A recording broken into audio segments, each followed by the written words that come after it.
Okay guys, I'm going to be showing you how to remove your steering wheel on this 2012 Ford F150. Now the airbag on these babies, some of them is different, some of them got tabs, but this style steering wheel, for some odd reason on this truck, I don't know if you can see it, let me turn the flash on.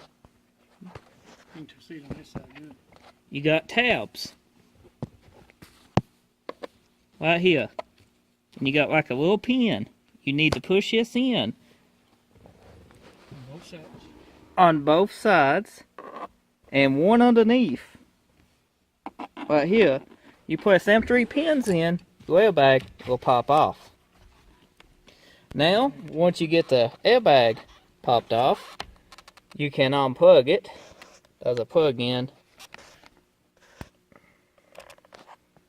right there and one there for your horn and stuff.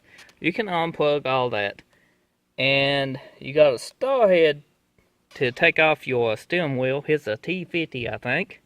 Don't hold me to that. If you know what size it is, drop it down in the comments. Might be helpful to somebody.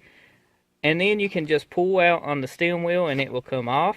Don't need no pull or anything. Now to reinstall your airbag, you basically put it in place and then smack it. Just like so.